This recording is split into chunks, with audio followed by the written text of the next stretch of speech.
everybody, welcome to my studio. My name is Leo. In the today's video I'm gonna show you a pedalboard with an hybrid setup that combines modern guitar pedalboards with tons of effects and amp simulations with pure valve tones. So as you know, in the last years a lot of pedalboards with amp simulation have been released with tons of effects that can basically substitute a whole guitar rig, but with a much more convenient, lightweight and portable configuration. For instance, the Line 6 Helix, the Boss GT1000, the Fractal Audio AX8. On the other hand, also valve amps have been miniaturized. For instance, the Victory V4, the Countess, is an all-valve preamp in a pedal format, actually that has inside 4 valves.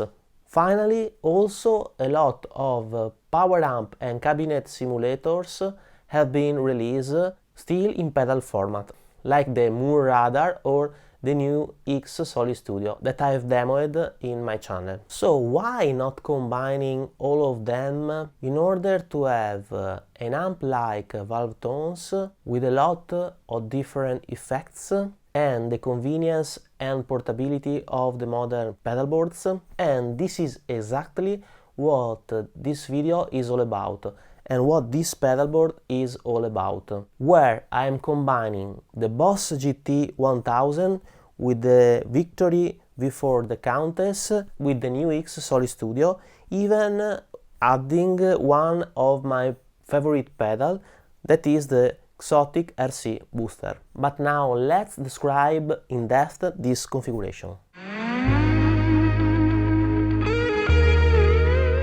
First of all, I have connected the Victory V4 remote switch to the GT1000 amp Control 1 with a TRS cable, so that I can change the V4 channel from the clean channel to the distorted one using just the pedalboard. Then I have connected the two send and return output of the GT1000 respectively to the RC booster and to the Victory V4, so that I can use basically these pedals like internal effects. Another thing to point out is that the Victory V4 is a preamplifier, and in the GT1000 there are amps simulation, but not only power amp simulations.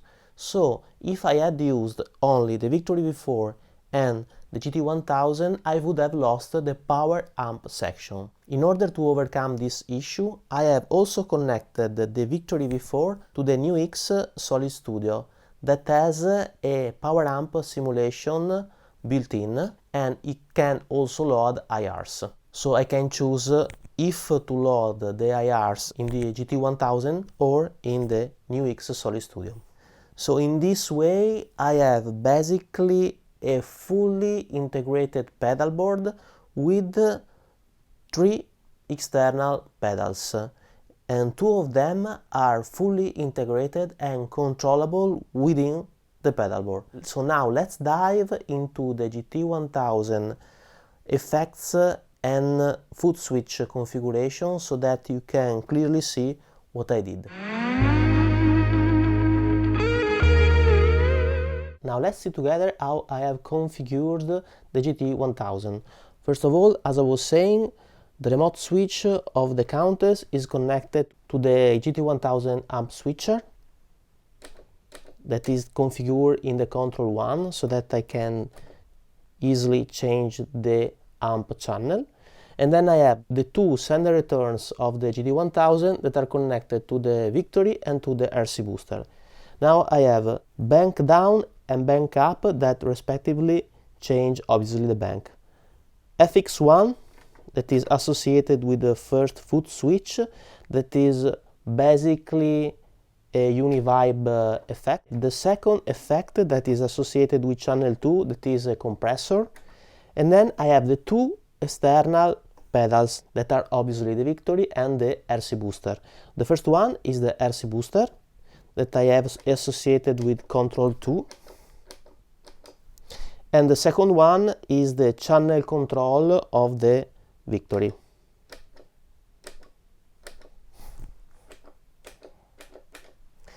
Now, after the Univibe, the compressor, the RC booster and the Victory, there are the two main outputs that goes to two channels of the USB output, so that I can record in my computer just the sound of the guitar and of the effect that are going before the amp, before the Victory, so that chorus, delay and reverb are recorded in other two channels, the sub channels, that are going in two different tracks in my digital audio workstation, and in this way I can blend the time effects with the amp sound of the guitar, adapting the time effect to the mix.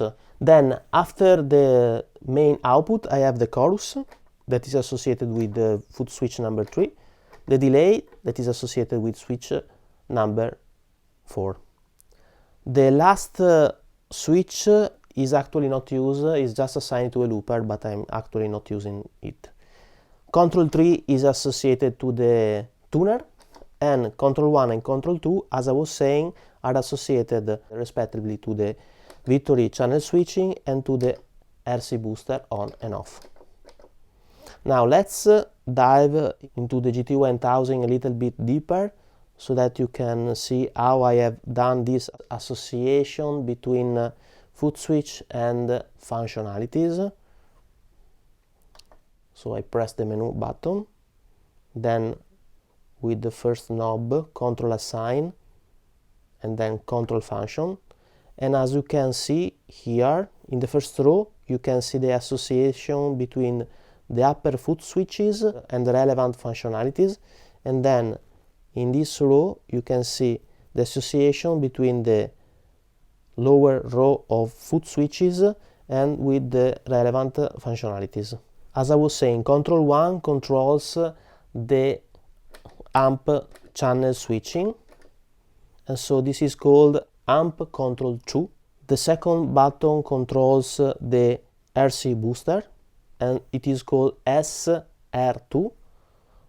The third foot switch is associated with the tuner. As regards the lower row, the first switch is associated with the FX1, that is a Univibe, the second one to a compressor, the third to a chorus, the fourth to the delay, and the fifth, as I was saying, to the looper. And this is basically all.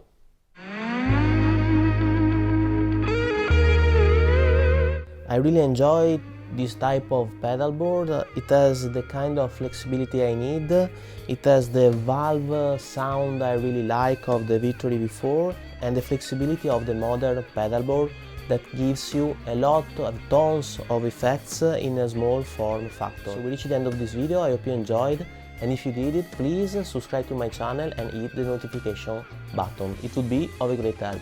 See you in the next video. Bye bye.